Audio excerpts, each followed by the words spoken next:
አደርገዋለሁ። እማላደርግበት ምንም ምክንያት የለኝም።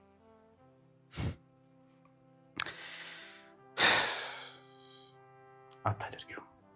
እርግጠኛ ነኝ አታደርጊው። አደርገዋለሁ አልኩህ እኮ።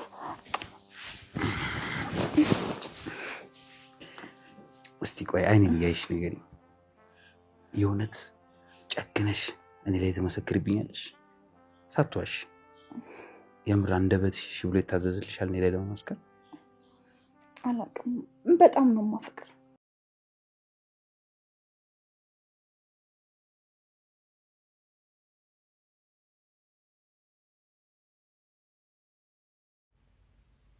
ሚራ ለካ ሮቤልን በጣም ነው የምታፈቅረው። አያችሁ ማለት ያው እየተሸዋወዱ ይመስል ነበረ። ነገር ግን አሁን ላይ እሷ ናት እየተሸወደች ያለችው።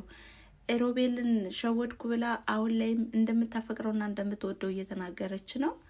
እንግዲህ ያው የሰራውን ስራም ያው ከፍርድ ቤት ቀርቤም አልናገርም እስካሁን ድረስ የፎከርኩትም ሆነ ያስፈራራው ውሸቴን ነው በማለትም ነግረዋለች። እንደምታፈቅረውም ገልጻለታለች። ነገር ግን ሮቤል አያፈቅራትም። ወንድሙን ለማጥቃት ነው እንጂ። ወይኔ ሲያሳዝን። አድናን ግን እናንተ አድናንና ሮቤል የእውነት ወንድምና ወንድም ናቸው ወይስ እንዴት ነው? በስመ ወንድም እንዲሁ ቤተሰብ ሆነው ነው ወይስ ምንድን ነው? እኔስ ጥያቄ ፈጠረብኝ። ማለት እንደዚህ አብሮ አደግ ካልሆነና እንዲሁም ብቻ ጨክኖ በዚህ ልክ በወንድሙ ላይ ይሄን ነገር ክፋት ያደርጋል ብዬ አላስብም። ወይስ ምን ቄም ይዞበት ነው? እስኪ እናንተስ ሀሳብ አስተያየታችሁን በኮሜንት መስጫ ላይ ስጡ። እኔ ብቻ በጣም ጥያቄ ነው የፈጠረብኝ። እናም ሮቤል አሁን ላይ በቃ በስመ አፈቅርሻለሁ ወድሻለሁ እየተጠቀመባት ነው። ነገር ግን እሷ አሁን ላይ እንደምትወደውና እፍ ያለ ፍቅር እንዳለባትም ትለያለች። ነገር ግን በጣም ተዋርዳለች ማለት ነው። ወይኔ አፈቅረሃለሁ እያለች እንግዲህ ውዱ ባሏ ሲሰማት ምን ይፈጠር ይመስላችኋል? ጉድ እኮ ነው እናንተ። ከዚህ ውርደት ያድን ነው የሚባለው። እንዲሁም ከእንደዚህ አይነት ውርደት ይጠብቃችሁ። እንዲህ ወየው ጉድ። ግን የሆነ ነገር ሚስጥር ያዘችበት ሚስጥር አለ ብዬ አስባለሁ። ምክንያቱም ከባለፈው እንዳያችሁትና እንደተመለከታችሁትም በሳሎን ላይ ተቀምጣ የሆነ ፎቶ ስትመለከትም ነበር። በዚህ ስልክ ወይም በዚህ ፎቶ አስፈራራዋለሁ እያለችም እየዛተችበትም ነበር። ይህ ፎቶ ምን ይመስላችኋል ቤተሰብ? ምንድን ነው የያዘችበት? ከሮቤል ላይ የያዘችበት መረጃ ትልቅ መረጃ አለ። ይህንንም እሱ አያውቅም። ነገር ግን እሷ መረጃ ብላ ይዘዋለች። ብቻ በጣም ከባድ ነገር ነው ያለባት። እንግዲህ እሷም ብዙ ነገር ትላለች። ነገር ግን በዚህ መሀል ያው ሁለታቸው እንደዚህ እየተላላጡ ባሉበት አድናን እፈራለታለሁ ራሱን ስቶ እንዳይወድቅ። ብቻ ከባድ ነው። እንዲሁም ከአእምሮም ሆኖ ካናገራቸው ምን እያደረጋችሁ ነው ቢላቸውም እንግዲህ በማያልቅ በአስመሳይነታቸውም በቃ ለማታለል ምናምን ይሞክራሉ። እሱ ግን ነቃ ማለት አለበት። እስካሁን ድረስ የተታለልኩት ይበቃኛል። ከዚህ በኋላ ወንድምየው አንተም ይበቃል፣ ሚስትየው ተብየዋ ይበቃሻል፣ ጨርቄን ማቄን ሳትይ ከቤቴ ውልቅ በይ ብሎ ማባረር አለበት፣ እንደኔ ማለት ነው። እንደዚህ አይነት ነገር ከባድ ነገር ነው። አሁን ላይ ሉሃናን ባለማመኑና እንዲሁም ሉሃናን ጆሮ ሰጥቶ ባለመስማቱም ብዙ ዋጋ ያስከፍለዋል። ሉሃና ግን ያው የእህቷ መጥፋትን ብዙ ስላሳሰባት አሁን ላይ የእነሱን ነገርን ቸላ ብለዋለች። በዚህም ትልቅ መረጃ አግኝቼ አንተንም በአይን እስከማሳይ ድረስ ታገሰኝ እያለችም እንግዲህ በፍቅርና እንዲሁም በየዋህነትም ስታየውም ነበረ። አድናን ግን ሊነቃላት አልቻለም ነበረ። በስተመጨረሻ እንግዲህ የቀን ሁለት እጅ ከፍንጅ ይዟቸዋል። በዚህም ምን ይፈጠር ይሆን? ወይኔ ጉዴ! ብቻ በጣም ነው የሚያሳዝነው። ደግሞ እኮ የሚያናድደው ነገር ሮቤል በቃ አስመሳይ እንደሆነም ይለይበታል። ሉሃና ግን ነቅታበታለች።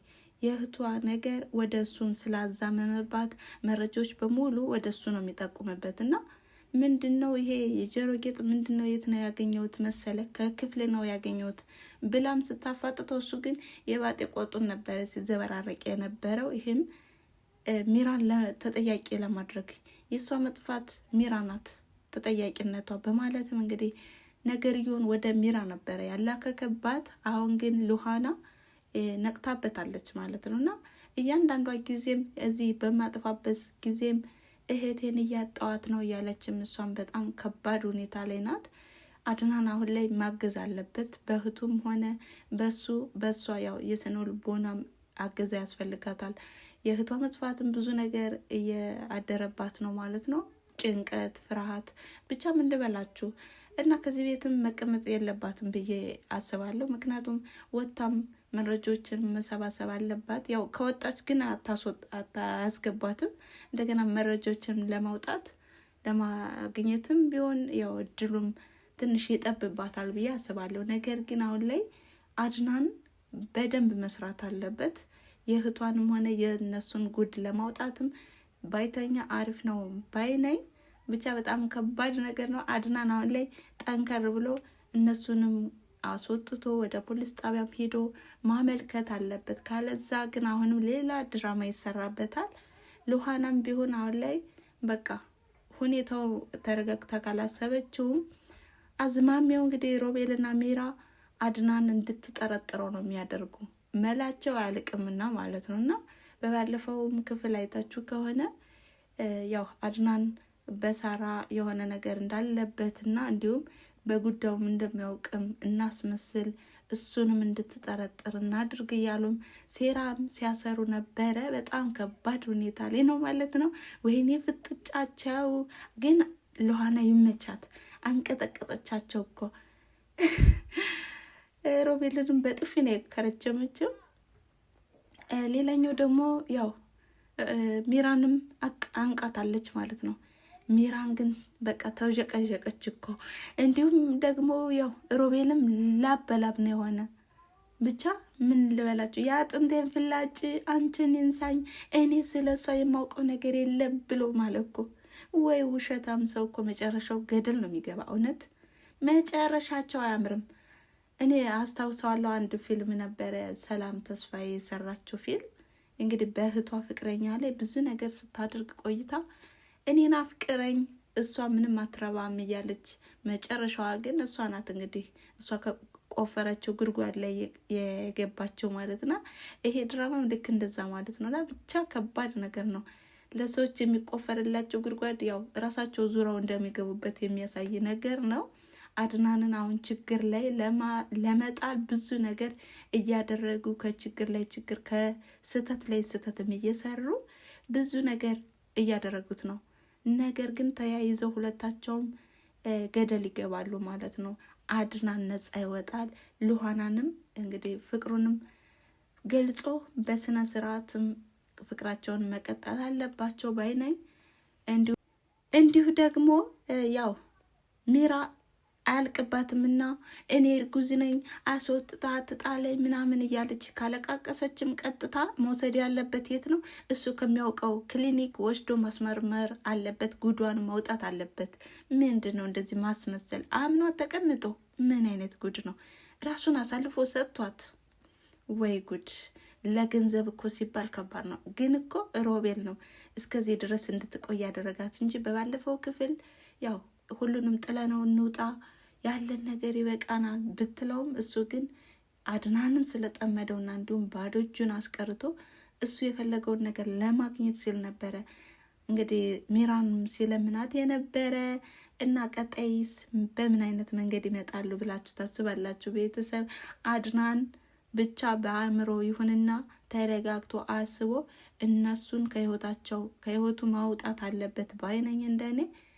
እናም እናንተም ሀሳብ አስተያየታችሁን አስቀምጡ እያልኩኝ የዛሬው ክፍል የሉሃና እውነት የተገለጠበት እንዲሁም የሮቤልና የሚራን ጉድ የታየበት ነው ማለት ነው።